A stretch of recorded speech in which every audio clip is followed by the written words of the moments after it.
이때 트럭 한 대가 나와 여운형이 탄 리무진을 가로막고는 암살범 한 직원이 범퍼에 올라타 여운형에게 두 발의 총을 발사했다.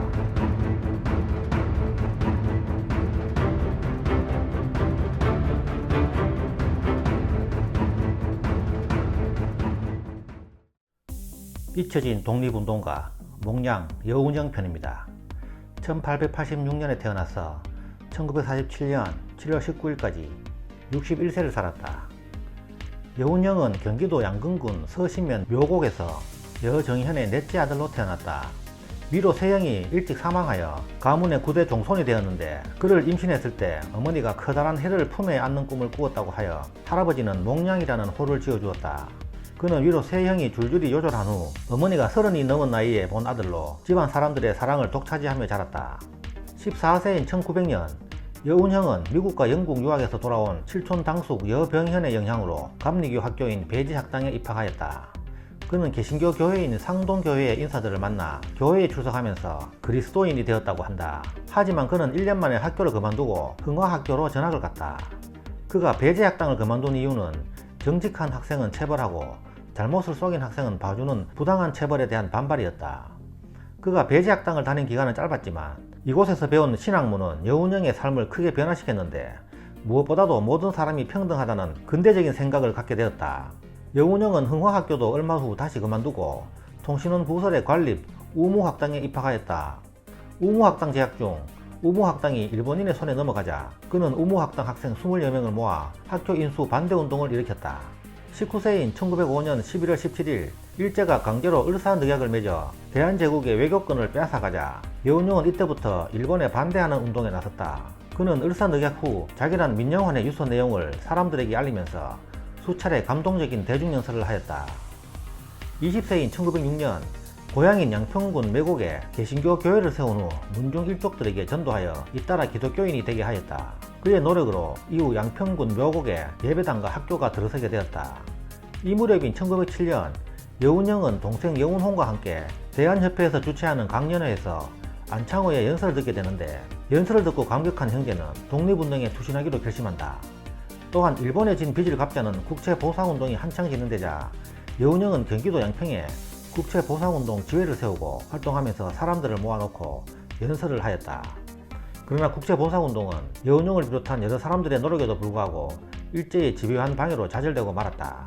22세인 1908년 부친의 3년상을 마친 후 노비 문서들을 불살라 집안의 노비 10여 명을 해방시켰다. 노비들이 해방되고 나서 나중에 여운형한테 반말을 하였는데, 그는 도리어 웃으며 예수는 내가 믿고 복은 니들이 받았구나 하고 대답했다고 한다.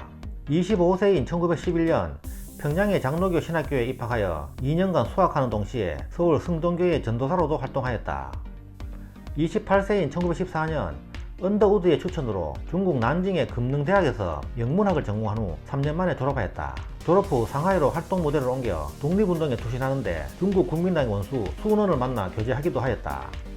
32세인 1918년 상해 고려민 친목회를 조직하였으며 같은 해 신한청년당의 조직을 주도하고 총무간사로 활동하였다.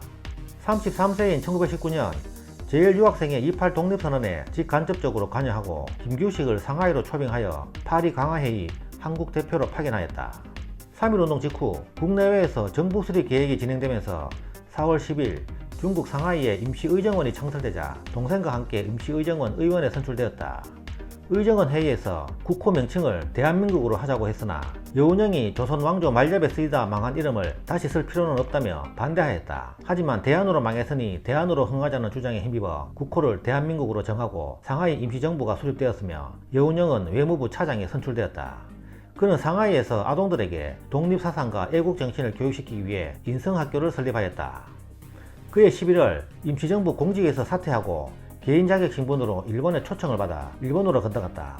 일본이 여운형을 초청한 의도는 파리 강화회의 이후 유명해진 여운형을 일본 편으로 만들어 임시정부를 분열하기 위한 술책이었다. 이 때문에 임시정부에서는 여운형의 독교행에 대해서 찬반이 엇갈렸다. 그중 안창호는 여운형을 절대로 실임한다고 하며 300원의 예비까지 지원해주는 등 적극적으로 여운형의 일본행을 도왔다. 일본 제국은 그를 국빈으로 대접하면서도 여운형에게 해요와 협박과 설득을 하였으나 여운형은 도리어 3.1운동을 폭력적으로 진압한 일제의 잘못을 지적하고 즉시 독립을 역설하였다. 또 일본의 한 호텔에 초대되어서는 일본 기자들 앞에서 3.1운동을 한 이유를 설명하는 연설을 하기도 하였다. 여운형의 기계와 인품에 감탄한 고가렌조 척식국 장관은 여운형이 떠날 때 여운형 만세를 외쳐 여운형을 놀라게 했다고 한다. 이 때문에 여운형을 일본 땅에 불러들이고 독립을 외치게 만들었다며 책임을 지라는 압력이 밀려 일본 중위권은 해산되고 일본 전국이 들끓게 되었다. 여운형의 이러한 활약을 1920년 1월 17일자 독립신문 논설에서는 독립운동사에 있어 유례없는 성과라고 대서특필하였고 여운형은 독립운동의 주요 인물로 자리잡게 되었다. 36세인 1922년 1월 여운형은 모스크바 극동 피압박 민족대회에 민족대표로 가서 한국의 독립을 피력하였다. 39세인 1925년 5월 30일 영국 경찰이 불평등 조약에 반대하는 중국인 젊은이 20명을 살해한 5.3 사건 이후 중국 혁명에도 참가하게 되었다. 이러한 시위는 1년 넘게 지속되었고 이 기간 동안 중국 국민당 대표와 공산당 대표들과 함께 운동의 방향에 대해 일주일에 두세 번 이상 만나 토의하기도 하였으며 이듬해 1월에는 국민당 정부 주석 왕징웨이의 초대로 참석하여 연설을 하기도 하였다. 43세인 1929년 상하이 야구장에서 야구 경기를 관람 중에 영국 경찰의 협력을 받은 일제 경찰에 체포되어 조선으로 압송된다. 상하이에서 독립운동을 시작한 지 12년 만에 일제에 체포된 것이다. 체포 과정에서 심한 몸싸움이 벌어져 여운형의 한쪽 귀가 안 들리게 되었다. 그의 체포 사실이 알려지고 그가 조선에 도착할 무렵에는 너무 많은 사람들이 서울역에 몰려와 경찰이 만약의 사태에 대비해 용산역에 미리 내리게 하였다. 여운형의 공판 과정을 관람하기 위해 새벽부터 수백 명의 사람들이 모여들었다고 한다. 그의 형량은 일제 법정에 의해 징역 3년으로 최종 확정되어 억고를 치러야 했다. 그는 서대문 형무소에서 독방생활을 하며 복역하게 되자 활발하게 돌아다니던 몸이 적응을 못해 신경통에 시달렸고 몸무게가 20kg 줄어들어 엄청 고생했다고 한다. 46세인 1932년 만기 4개월을 앞두고 대전 형무소에서 가석방되었다. 일본의 감시가 심하여 다시 중국으로 가 독립운동을 하기는 쉽지 않아 이듬해 동생과 지인의 도움으로 중앙일보의 사장에 취임하여 언론을 통한 독립운동을 펼치기로 하였다. 취임 후 신문 이름을 조선중앙일보로 바꾸었는데 그의 취임으로 망하기 직전이던 중앙일보는 조선일보, 동아일보와 더불어 3대 일간지가 되었으며 사옥을 더 넓은 곳으로 옮기고 주식회사를 설립하여 자본을 늘리는 등 무섭게 성장하였다. 이때의 조선중앙일보는 일제의 조선 탄압정책을 비판하는 민주사회주의 성향의 신문이었고 특히 그는 식민지 조선을 구해낼 수 있는 것은 청년들밖에 없으며 그러한 청년들을 일으켜 세우기 위해서 스포츠가 중요한 역할을 할 것이라고 보았다. 49세인 1935년 조선체육회 회장을 역임하였다. 그는 조선체육의 아버지라고 불릴 정도였다.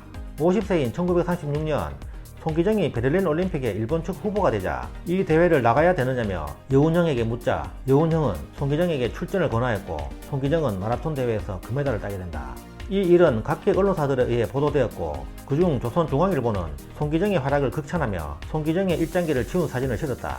이러한 신문이 금료를 통과할 수 있었던 이유는 조선중앙일보의 인색이 품질이 좋지 않아 총독부가 알아차리지 못했기 때문인데 인색이 품질이 좋았던 동아일보가 이것을 따라하여 신문에 실었다가 검열에 걸리게 되었다. 하지만 조선중앙일보가 먼저 시도했음이 밝혀져 두 신문 모두 정관되었고 결국 신문이 폐간되어 사장직에서 물러나고 치안유지법 등의 혐의로 징역 1년에 집행유예 3년을 선고받게 된다. 54세인 1940년부터 2년간 태평양 전쟁 직후에 일본 정부는 5차례에 걸쳐 여운형을 동경으로 불려들였다. 여운형은 화평 공작에 임할 듯 말 듯한 위장 전술을 펼치면서 이들과의 만남을 통해 일본의 패망을 확신하게 되었다. 56세인 1942년 귀국한 여운형은 일본 제국의 패배를 공개적으로 발언했다가 치안유지법 위반 등의 혐의로 일본 경찰에 체포되어 경성 헌병대로 연행 수감되었다. 그는 옥중에서 수차례 고문에 시달렸고 사상 전향서를 쓸 것과 신사참배 등 학도병 강연회에 앞장서라는 일제의 위협에 굴하지 않았다고 한다.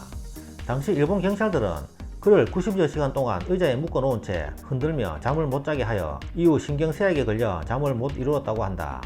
57세인 1943년 7월 감옥에서 풀려난 여운형은 이듬해 건국동맹, 농민동맹 등을 결성하는 등 비밀리에 단체를 만들어 독립운동을 계속하였다. 59세인 1945년 8월 15일 일본 패망 후 조선 총독부 정무총감은 여운형에게 자신을 포함해 조선에 거류 중인 일본인들이 안전하게 빠져나오도록 해달라고 하자 5개항 조건을 전제로 수락하였다. 이 5개항 조건에는 모든 정치범을 즉시 석방할 것, 식량을 확보할 것, 치안은 조선이 주체적으로 하며 총독부는 건설공사 및 치안유지, 청년들의 활동을 방해하지 말 것에 관한 조항들이었다. 해방 다음 날 여운형은 건국동맹을 바탕으로 한 건국준비위원회를 발족시키고 위원장이 되어 식량대책위원회를 통해 시민들의 안정을 위해 노력했다. 그러나 건주는 박현영의 공산당 계열에 의해 작용화되면서 9월 6일 조선인민공화국으로 개편되고 전국에 145개 지부인 인민위원회로 확대된다. 그러나 곧이어 남한에 온 미군은 그들을 공산주의라며 해체시키고 일제시대의 기관과 관리를 그대로 유지하겠다고 선언하였다. 1945년 10월 20일 대대적인 환영 행사 속에 이승만이 귀국하게 된다. 여운형은 이승만에게 찾아가 조선인민공화국 주석에 취임할 것을 요청하였으나 이승만은 침묵으로 답하고 이후 이승만은 한국민주당과 함께 손을 잡고 독자적인 행보를 걷게 된다. 이어 11월 3일 김구와 임시정부 요인들이 귀국하였지만 역시 여운형과 손잡지 않는다.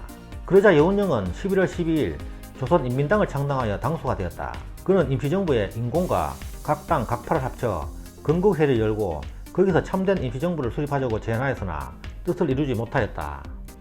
대중적인 인기를 얻고 있던 여운형은 송진우 등 우익은 물론 박헌현 등 좌익에게도 경계의 대상이었고 김구 등 임시정부 세력도 사회주의적 성향을 가지고 있던 여운형을 경계했다. 1945년 12월 27일 모스크바 삼상회의에서 조선의 신탁 통치가 결정되자 격렬한 반탁 시위가 전개되고 이후 미소 공동위원회의 결렬로 남북이 분단될 위기에 처하자 여운형은 격렬히 반대한다. 여운형은 좌익과 우익의 갈등이 심화되자 좌우 합작을 통해 분단을 막으려 백방으로 노력하였으나 뜻을 이루지 못하였다. 그는 좌우 합작을 통해 통일 국가를 만들기 위해 북한을 5차례나 방문하여 김일성과 만났다. 미 군정은 이런 여운형의 활동을 곱지 않은 시선으로 바라보며 북한으로 가지 못하도록 말렸는데 이에 대해 여운형은 내 집안에서 내가 윗방으로 가든 아랫방으로 가든 손님이 무슨 상관이냐 라고 하였다. 60세인 1946년 8월 여운형은 조선인민당 당수직을 사임하였다. 그리고 11월에는 사회노동당 준비위원회의 위원장으로 활동하였으며 남조선노동당과 합동을 제의하였으나 여의치 않자 정계 은퇴를 선언하였다. 하지만 이듬해 우파 세력과 좌파 세력의 편협성을 비판하는 담화를 발표하면서 정계에 복귀하면서 통일정부 수립의 필요성을 역설하며 통일정부 수립을 위해 노력하였다. 이 때문에 이를 반대하는 세력에게 여러 차례 테러를 당하였다. 여운형은 죽기 전 2년 동안 총 12차례의 테러를 당하는데 이는 직접적인 테러만을 이야기한 수치이며 협박전화, 비방벽보, 살인을 암시하는 신문기사까지 하면 셀 수 없을 정도였다. 심지어 여운형은 5번째 테러를 당했을 때 나는 죽어도 이 길을 가겠다고 말하였고 아버지를 걱정하는 자식들에게 혁명가는 침상에서 죽는 법이 없다. 나는 거리에서 죽을 것이다 라고 하였다고 한다. 결국 61세인 1947년 7월 19일 IOC 가입 축하 기념으로 한국과 영국의 친선 축구 경기가 열린 날 여운형은 경기 참관 전 옷을 갈아입으러 리무진을 타고 집으로 가고 있었다. 이때 트럭 한 대가 나와 여운형이 탄 리무진을 가로막고는 암살범 한지근이 범퍼에 올라타 여운형에게 2발의 총을 발사했다. 총알은 심장과 배를 정확히 관통해서 여운형은 구급차 안에서 2분 만에 사망했다. 그가 죽기 전에 한 말은 조국과 조선이었으며 미소를 띠고 죽었다고 한다. 이전에 쓴 편지에서 좌우 합작 운동은 계속할 것이지만 공포에서 해방될 수는 없다는 요지의 말이 발견된 것으로 보아 여운형은 자신의 죽음을 예감하고 있었을지도 모른다. 이때 입었던 옷이 아직 보관되고 있는데 선명한 핏자국과 총알이 관통한 자국이 남아있다. 그를 암살한 한지근은 사형을 선고받았으나 며칠 후 무기징역으로 감형되었다. 한지근은 개성 형무소에서服중 한국전쟁 때 행방불명되었다. 여운형의 암살 배후로는 우익 세력에 의해 암살되었다는 설과 좌익 세력에 의해 암살되었다는 설 두 가지가 제시되었다. 좌익 세력에 의해 살해되었다는 주장에는 골수 좌파였던 박헌영이 중도 좌파에 가깝고 민족주의적 성향이 매우 강한 여운형과 합작을 하기에 어려워 손을 썼다는 설이 있다. 우익 세력에 의해 살해되었다는 주장에는 백색 테러로 명성을 떨치던 백이사가 지목된다. 그들의 뒤에는 장택상 수도 경찰청장이 있었다는 사학자들의 주장을 터들어 이것이 사실이라면 여운형의 암살은 이승만을 지지하는 미 군정의 작전이었을 수도 있다. 하지만 정확히 어느 세력에 의해 살해되었는지는 정확하지 않다. 그 전부터 여운형이 여러 차례 테러를 당했음에도 한 번도 그 배후와 진상이 제대로 밝혀진 적이 없다는 점, 경찰이 수사에 적극적이지 않았다는 점을 보았을 때 경찰도 이 사건을 사실상 방조했다고도 평가되고 있다. 그의 죽음으로 좌우 합작 운동은 좌절되어 실패로 끝났고 한반도는 남한 내 단독 정부 수립안이 확정되기에 이르렀다. 갑작스런 그의 죽음은 많은 사람들에게 커다란 충격을 주었다. 1947년 8월 3일 광화문 인민당사 앞에서 60여만 명의 수많은 추모 인파가 몰린 가운데 장례식이 치러졌다. 이날 민중들이 자발적으로 흰옷을 입어서 서울 시내가 하얗게 뒤덮였다고 한다. 베를린 올림픽의 마라톤 금메달리스트 송기정과 역도선수 김성집 등 체육인들이 그의 관을 응고하였다. 여운형이 세상을 뜬 뒤 좌익의 대명사로 그의 이름 및 평화통일이라는 말 자체가 금기시되었다. 여운형은 해방 2달 후인 1945년 10월 우익 잡지인 성구에서 실시한 최초의 여론조사에서 조선을 이끌 지도자 1위로 꼽혔을 만큼 해방 직후 유력한 지도자 후보였다. 여운형은 일제강점기 조국의 해방을 위해 온몸을 던져 많은 사람들에게 독립의 의지를 심어주었고 뛰어난 연설로 많은 이들에게 영감을 불어넣어 주었다. 그러나 해방 후 민족의 분단을 막기 위해 친일파를 제외한 좌우 세력 모두가 공평하게 참여한 연대를 통해 통일국가를 이룩하고자 주장하다가 좌익과 우익 양측에 의해 정략적으로 이용당해 희생되었다. 여운형은 사회주의 운동 이력으로 독립운동의 업적을 인정받지 못하다가 노무현 정부 시절인 2005년 건국훈장 대통령장을 받은 후 2008년 대한민국장으로 승급되었다. 현재 몽양 여운형 선생 기념사업회가 그의 명예를 회복시키기 위해 노력 중이라고 한다. 여운형은 살아있을 때 통일된 조국에 묻히고 싶다는 유언을 남겨 당시 사람들은 30년 정도면 통일이 될 것이라고 생각하고 시신을 유효기간 30년 정도로 잡은 포르말린으로 방부 처리하고 철제관에 넣어 묻었다. 이 묘소가 현재 서울특별시 광북구 우이동에 위치하고 있다. 지금까지 몽양 여운형 편이었습니다. 감사합니다.